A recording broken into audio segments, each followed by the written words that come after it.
We'd like to give you an overview of our Schools that Deliver process. This is a process that we've used in over 160 schools now across 6 countries. Across 6 countries, yeah.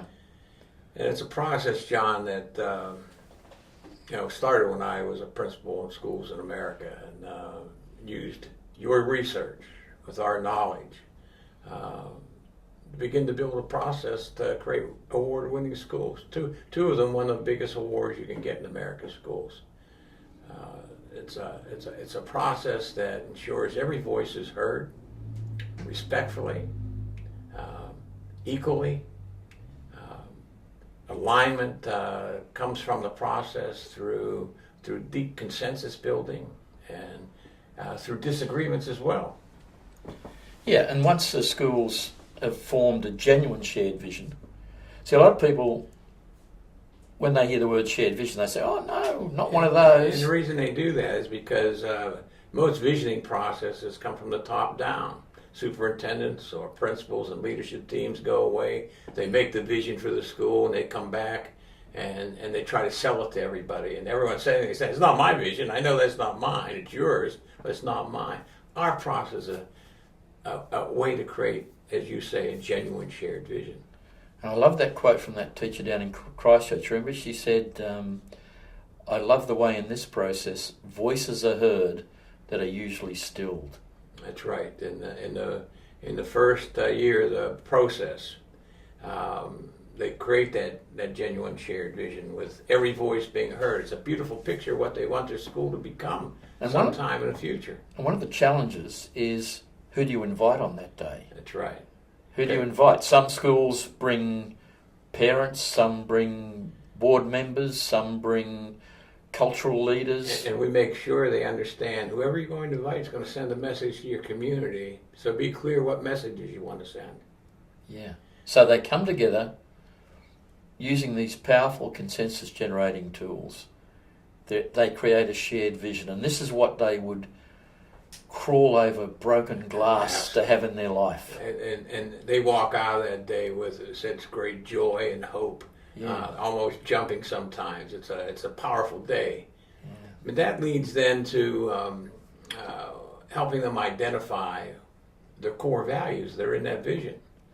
Yeah, and the core values is one of the two things that carries them through the first year. If you're working every day at the school on living your core values, creating operational definitions of them, what do they look like while we're living them? What aren't they? What are examples of our core values not being lived?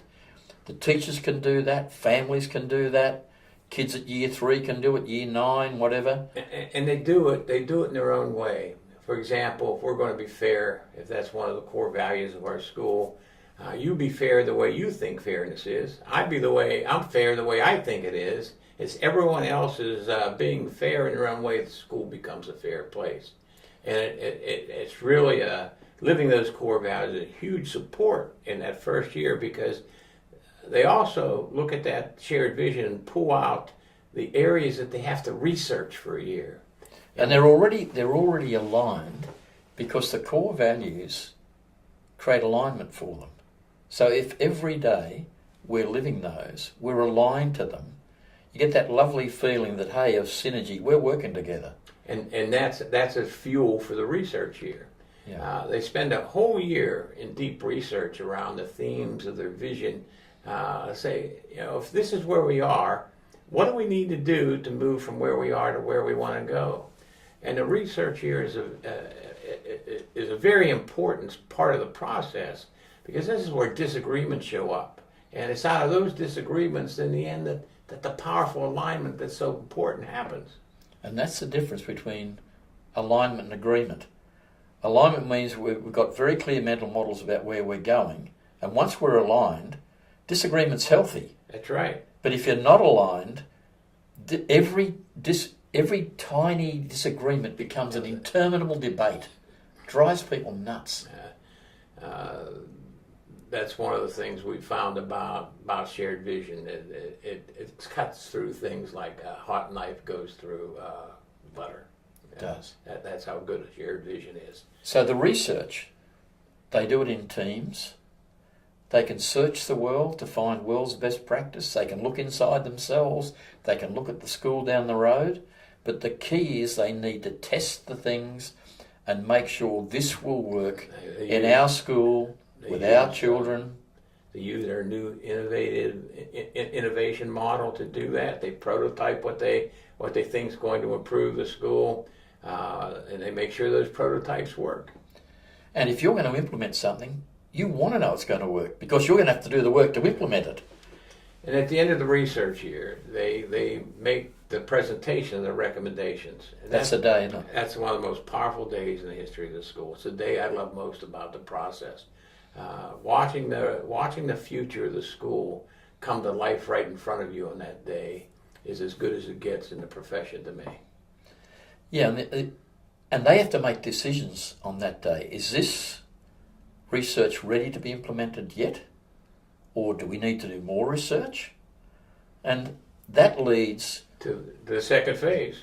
And that leads to the day where the leadership team say, here's all the recommendations, here's the ones that the staff say are ready to go. We've now got to sequence them. Now, what have you learnt about creating plans? That very few organizational leaders across the world know how to do that well. Yeah. And that becomes the core of the second year. Helping them develop a long-term school development plan. And then deciding where they're going to start. Where are you going to start moving the school towards shared vision? It's those recommendations that they choose at the beginning of the second year that they need beautiful, beautiful, innovative action plans to take them forward. Because the temptation is for everyone wants their one implemented. That's right. And they've got to learn delayed gratification. That's what you've got to wait. Yeah. You know, we can't do everything at once. So we're going to do this, then this will lead to that, which will lead to that, and that's got to fit into a balanced life. And that's what takes them through the second year. That they form the long-term school development plan, they create their short-term action plan, and they start to implement it, and we support them along the way.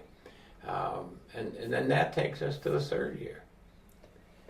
Yeah, well, the third year, you've had a lot more experience in that than I have. It's a very I've never led a school. Yeah, it's a very contextual year. By this time, the school's starting to change. They have a new culture in place. So the third year is like a time for reflection. You take a pause, and then you become very future focused. You really keep your eye on the future, and you take a breath and you say, all right, how are we going? How far have we come? Now let's start to rocket forward with the rest of our plan. Yeah, what I see when I come into phase 3 is often there's a lot of reflection going on, a lot of pride in, hey, look how far we've come in 2 years. This is quite remarkable. And they don't need us anymore. They're independent of us by the time the third year comes around, and they just fly forward on their own after that. The beauty of the process to me, though, would be the number of schools who wanted to keep bringing us back once in a while. As critical friends to continue to give them feedback on their journey. Those have been special relationships for us.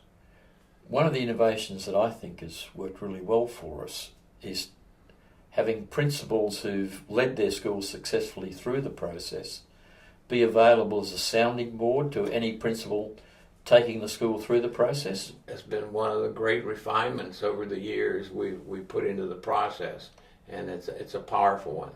Because if you've recently led the process, you've got fresh practical knowledge that you and I who haven't been actually in the process of leading it, we can't know that. So in the end, it's a 3-year process that gives complete ownership of the school back to the school community, the people who live there, so they can build the school they want. And I think that one of the reviews I most like of our book and our process was that reviewer who said, one of the things that separates schools that deliver from other processes is that they show complete respect for the unique personality of that school. Absolutely. That sums us up. Process, isn't it? Yeah.